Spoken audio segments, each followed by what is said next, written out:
오늘 이 아침은 가장 슬픈 이야기, 가장 아름다운 이야기라는 제목으로 주의 말씀을 전하도록 하겠습니다. 우리 교회가 설립한 지 30년이 지나가고 있습니다.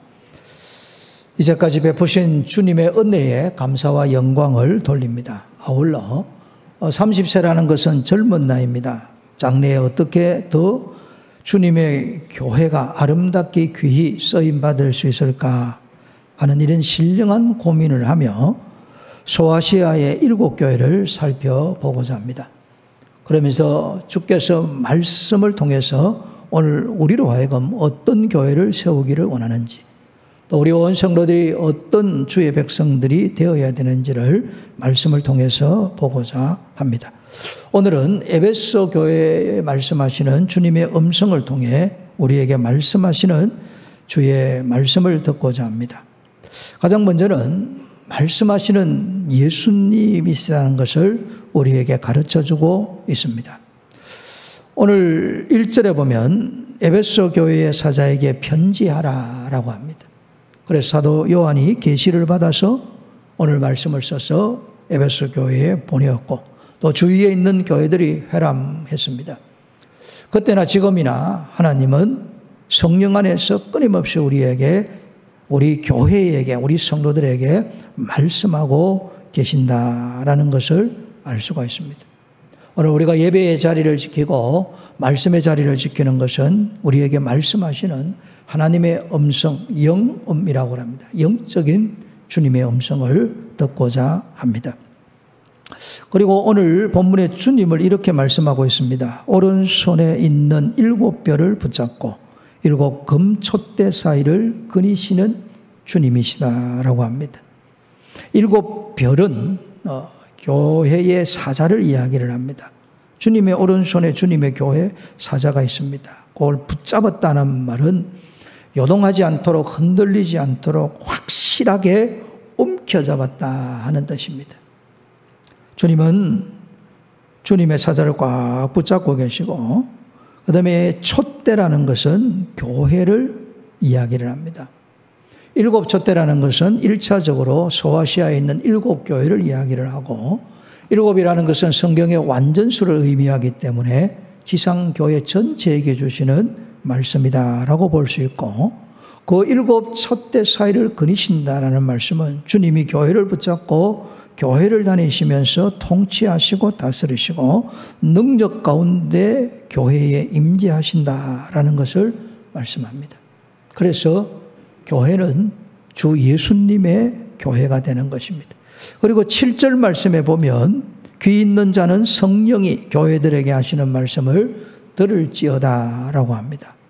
성령님께서 오늘 우리에게 끊임없이 말씀하고 계시는 것입니다. 다시 말씀드립니다. 오늘 우리의 할 일은 성령 안에서 말씀하시는 주님의 음성을 듣는 겁니다. 그 음성을 듣기 위해서 예배의 자리, 말씀의 자리, 기도의 자리를 잘 지켜가야 됩니다. 그리고 주님은 교회의 사정을 너무나도 잘 아십니다. 오늘 성경을 보면 알고 아노라라는 말씀을 합니다. 주님이 교회가 처해진 상황도 아시고 형편도 아시고 성도들이 어떻게 신앙생활 하시는지 주님이 다 알고 계시는 것입니다. 그 아시는 주님께서 1차적으로 에베소 교회에 칭찬하시는 모습을 볼 수가 있습니다. 2절입니다. 내가 너의 행위와 수고와 인내를 알고라고 합니다. 오늘 우리가 주님을 위하여 하는 이 행동들, 그리고 섬김의 수고, 우리가 또 주님을 섬길 때 인내하지 아니하고 됩니까? 어떨 때는 하기 싫기도 하고 그만두고 싶지만 그래도 좀 더 하자 하는 인내가 있고, 수고의 땀방울을 흘리는 것을 예수님이 아신다라는 말씀입니다. 그리고 3절에 보면 내가 참고 내 이름을 위하여 견디고 게으르지 아니하는 것을 아노라라고 말씀합니다. 우리가 주님의 나라를 세우기 위해서 참지 않습니까? 이 모양 저 모양 어떤 면에서 버틴다고 말할 만큼 참는 거예요.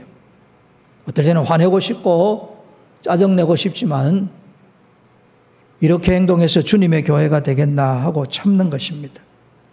그리고 무거운 짐을 나 혼자 짊어진 것 같은데 주님의 이름을 위하여 견디어 냅니다. 게다가 게으르지 않고 열심을 품고 주를 섬기는 것, 주님이 아신다라는 말씀입니다. 여러분의 수고를 주님이 다 아시는 줄로 믿습니다. 그리고 이 에베소 교회는 에베소 지역이 참으로 잘 사는 지역입니다. 그러다 보니까 우상 숭배가 많은 지역이고 로마 황제를 신처럼 숭배하라고 강요받는 곳이었습니다.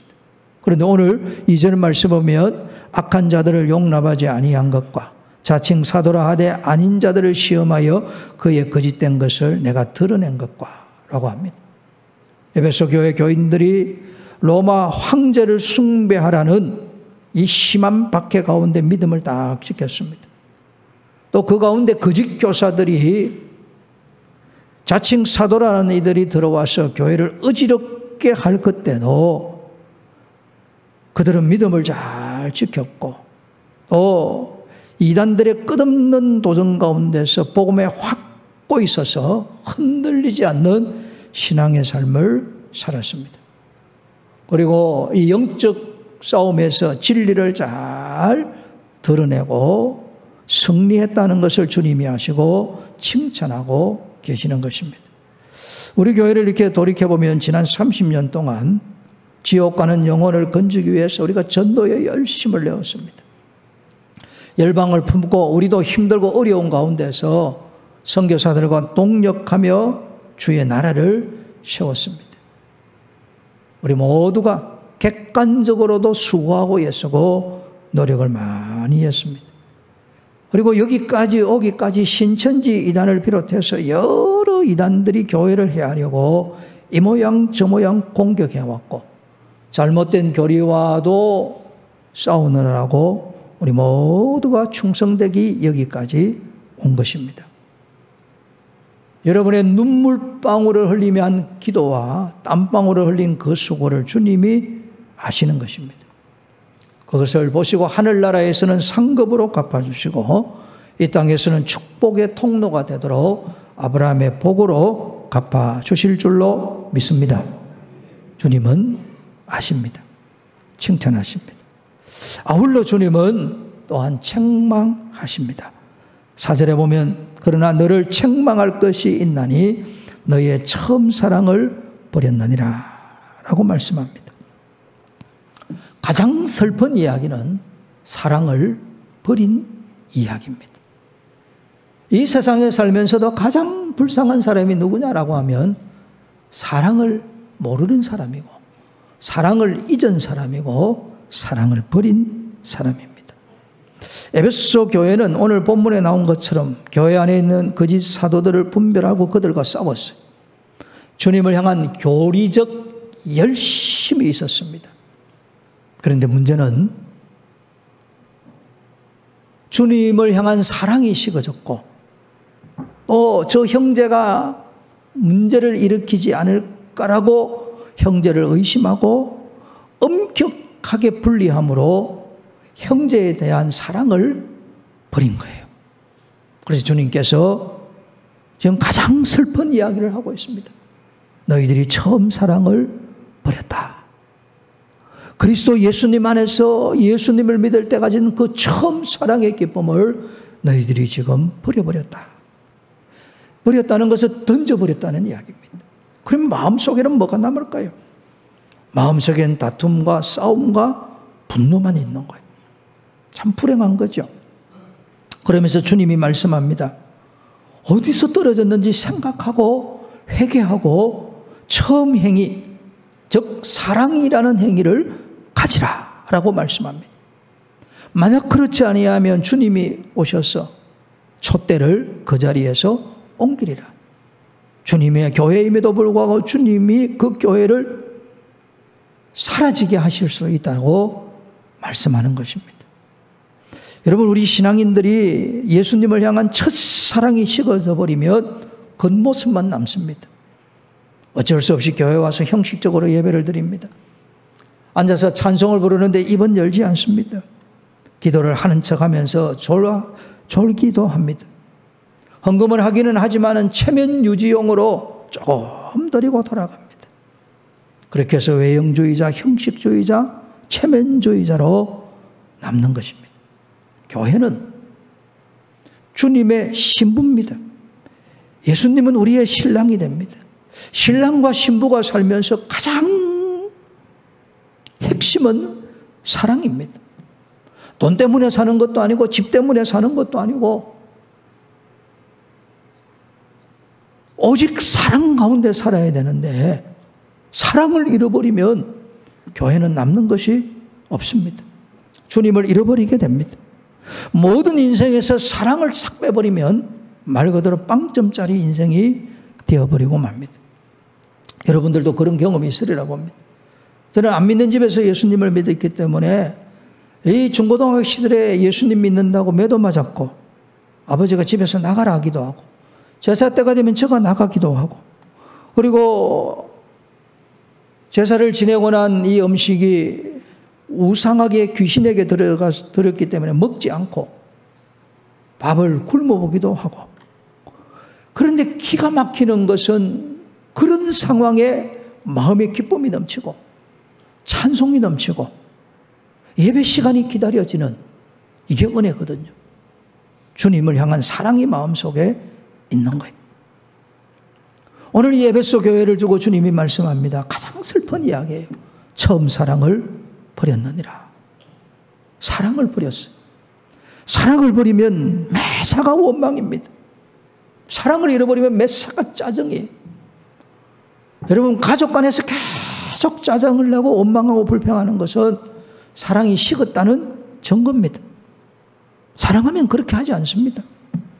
살면서 자꾸 염려가 되고 인생에 걱정이 되고 두려움이 많은 것은 그리스도를 향한 사랑이 없어서 그래요. 주님이 나를 사랑하시는데 두려울 것이 아무것도 없습니다. 사랑하면 행복한 거예요. 사랑하면 즐거운 것입니다. 사랑의 상실이 그리스도에게는 타락입니다. 저희가 타락되었다라고 말할 수 있는 것은 사랑을 상실했을 때입니다. 주님이 이 말씀을 하시는 목적이 뭡니까? 가장 아름다운 이야기를 쓰라는 말씀입니다. 가장 아름다운 이야기는 사랑입니다. 그 처음 사랑을 어떻게 해서 잃어버렸는지 생각해 보라는 거예요. 내 마음에 사랑이 충만한지 사랑이 없는지를 생각해 보라라는 말씀입니다. 믿음, 소망, 사랑. 이 세 가지는 항상 있을 것인데 그 중에 제일은 뭡니까? 사랑이라지 않습니까? 사랑이 왜 제일이냐? 이 땅에서 천국 갈 때까지 유일하게 남는 것은 사랑밖에 없습니다. 오늘 우리가 주를 믿는 믿음은 육의 장막을 벗는 순간 우리 주님을 보게 될 것입니다. 모든 소망은 천국 가는 소망인데 주님이 우리를 부르실 때 그 소망이 완전히 이루어집니다. 이 땅에서 저 천국까지 유일하게 이어지는 것은 사랑뿐입니다. 내 마음에 사랑이 있는지 없는지 생각해 보아야 됩니다. 나는 왜 이 사랑을 잃어버렸는지를 생각해 보아야 됩니다. 아울러 사랑할 때 얼마나 감격했는지, 사랑할 때 얼마나 기뻤는지, 사랑할 때 얼마나 즐거웠는지를 생각해 보아야 됩니다. 그리고 사랑을 잃어버린 것이 가장 부끄러운 것인 것을 알고 십자가의 사랑으로 충만하도록 회개하며 기도해야 됩니다.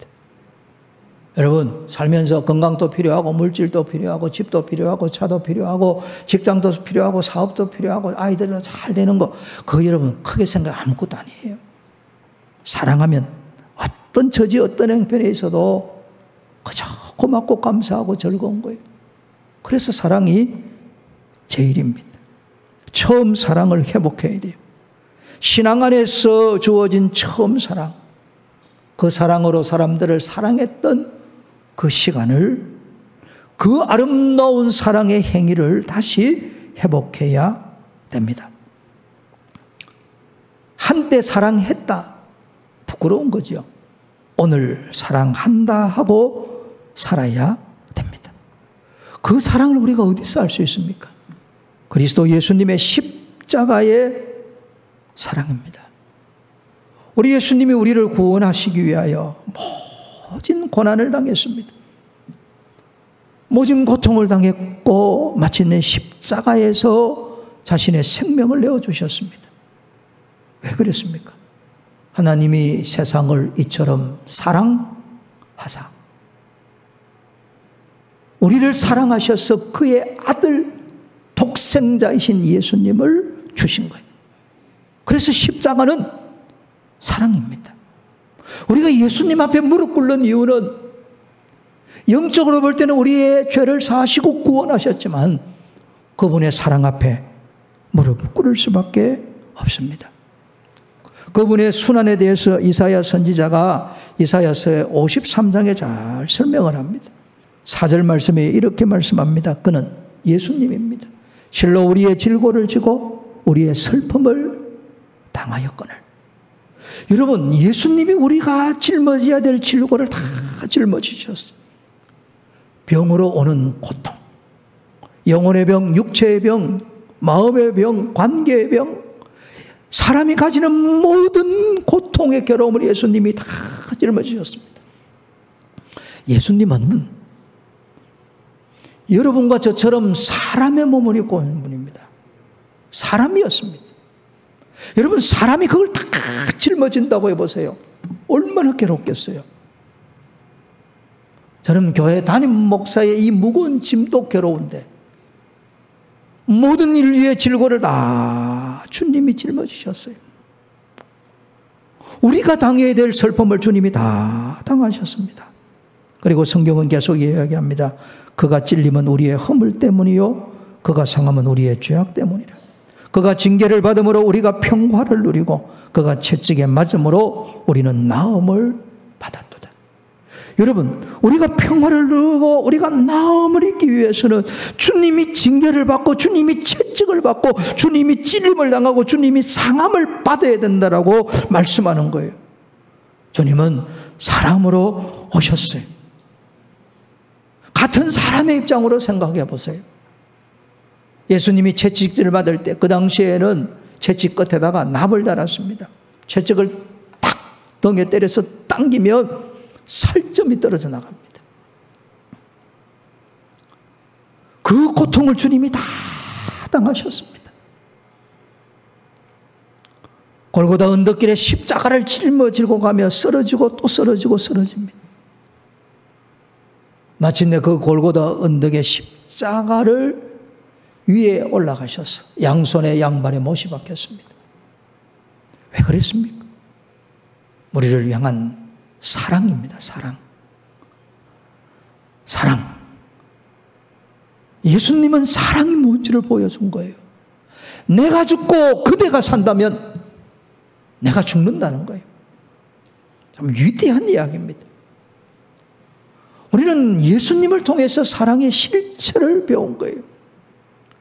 주님은 그 사랑의 길을 걸어갈 때 아마 외로웠을 거예요. 괴로웠을 것입니다. 험한 길을 가셨습니다. 주님이 자기를 잡으러 온 사람들에게 하는 말씀이 있습니다. 마태복음 26장 53절에 그렇게 말씀합니다. 너는 내가 내 아버지께 구하여 지금 12군단 더 되는 천사를 보내시게 할 수 없는 줄로 아느냐. 예수님 잡으러 온 것을 보고 베드로가 화가 나서 칼을 빼서 대제사장의 종 말고의 귀를 확 잘라버렸어요. 그때 예수님께서 칼을 도로 칼집에 꼽아라. 칼을 가지는 자는 칼로 망하느니라. 예수님은 우리를 살리기 위해서, 우리를 사랑함으로 죽기 위해서 오신 것입니다. 그런데 칼을 빼면 어떻게 되는 거예요? 세상의 방법을 쓰면 어떻게 주님의 사랑의 나라를 세울 수 있겠습니까? 주님이 이 대제사장의 종 말고의 길을 붙여주시면서 하신 말씀이에요. 내가 지금 하늘 아버지께 구하면 12군단, 당시 로마의 한 군단이 약 6천여 명입니다. 그러면 하늘의 천군 천사를 7만 명 이상을 바로 불러서 그들을 다 죽일 수 있다는 이야기입니다. 주님은 하늘의 천군과 천사를 동원하지 않았습니다. 싸우기는 쉬워요. 사랑으로 죽기가 어려운 것이지. 그리고 주님이 가르쳐 주시는 겁니다. 사랑의 길이 어렵지만 사랑으로 세상을 이긴다는 것을 가르쳐 주신 것입니다. 빌라도 앞에서 주님이 말씀하십니다. 요한복음 18장 36절이에요. 내 나라는 이 세상에 속한 것이 아니니라. 만일 내 나라가 이 세상에 속한 것이었다면 내 종들이 싸워 나로 유대인들에게 넘겨지지 않게 하였으리라. 이제 내 나라는 여기에 속한 것이 아니니라. 주님은 주님의 나라가 어떠한지를 가르쳐 주시는 거예요. 만약에 이 세상에 예수님이 세상의 논리를 따라서 칼로, 총으로, 권력으로 세상의 나라를 세우기를 원했다면 주님을 추종하는 수많은 사람들을 선동해서 일으켜서 집단적으로 폭동을 일으켜서 이길 수 있다는 말씀입니다. 주님은 사랑의 방법을 택하신 거예요. 죽음의 방법이 사랑임을 가르쳐 주는 거예요. 오늘 우리가 주님을 보려고 하면 이 방법으로 걸어가야 됩니다. 히브리서 12장 14절입니다. 모든 사람과 더불어 화평함과 거룩함을 따르라. 이것이 없이는 아무도 주를 보지 못하리라. 우리가 영광의 주님을 보는 방법은 평화의 길을 걸어가는 사람입니다. 내가 죽고 그대가 살 수 있다면. 고린도후서 4장 10절 말씀처럼 우리가 항상 예수의 죽음을 몸에 짊어지면 예수의 생명이 또한 우리 몸에 나타나게 하려 함이라. 예수의 죽음이 뭡니까? 십자가입니다. 십자가가 무엇입니까? 사랑입니다. 하나님의 나라, 예수의 나라는 사랑의 나라라는 것을 주님이 친히 보여주신 거예요. 2000년 교회사가 증명을 합니다. 예수님은 칼이나 창을 들지 않았지만 집단적 군중을 동원하지 않았지만 사랑함으로 죽으셔서 그의 나라를 세우셨고 여기까지 오게 한 것입니다. 교회는 예수님이 그 사랑의 피를 흘려 세운 것이 교회입니다. 아주 짧게 한 문장으로 이야기하면 교회는 사랑이다. 이걸 말씀하는 거예요. 교회는 사랑입니다. 여기는 주님의 나라입니다. 세상 나라가 아닙니다. 가장 아름다운 이야기는 주님의 사랑을 아는 우리들이 사랑으로 살아가는 것입니다. 사랑은 풍부할수록, 사랑은 깊을수록, 많이 사랑하려고 할수록 아름다운 삶을 살아갑니다. 건강도 지나치면 잘못하면 죄의 도구가 몸이 되고, 물질도 지나치면 잘못하면 그 물질이 나로 하여금 육신의 사람이 되게 만듭니다. 그러나 사랑하며 살면 후회가 없습니다. 사랑하는 자가 행복하게 사는 거예요. 사랑하는 것이 가장 영광스러운 삶의 모습입니다. 여러분 잘 아는 그 네덜란드의 코리 텐 붐 여사 이야기입니다. 원래 이분이 아주 기독교 신실한 가정에서 태어났습니다. 아버지가 시계공이었고 이 코리가 아버지에게서 시계 수리하는 것을 배워서 네덜란드 최초의 여자 시계공이 되었습니다. 어머니가 병약해서 일찍 세상을 떠나고 아버지하고 자기하고 언니하고 이렇게 살았습니다. 그러다 2차 세계대전이 일어났습니다. 이 독일 히틀러 정권이 유대인들을 죽이지 않았습니까? 그런데 이 독실한 그리스도인들의 이 가정이 유대인들을 자기 집에 숨겨서 키웠어요. 나중에 이것이 이제 덜통이라서 강제 수용소에 가고 그의 아버지도 그의 언니도 참으로 잔혹한 수감 생활에서 생명을 잃게 됩니다.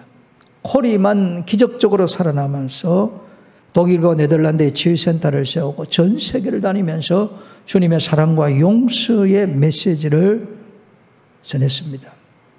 참 귀한 일이죠. 이 잡혀가기 전의 이야기입니다. 자기 집에 이제 유대인의 사람들을 하고 있는데 그 중에 유대인의 어머니와 어린아이는 뭐 자주 울기도 하고 짜증도 내지 않습니까? 좀 더 안전한 장소로 보내야 되겠다 생각을 한 거예요.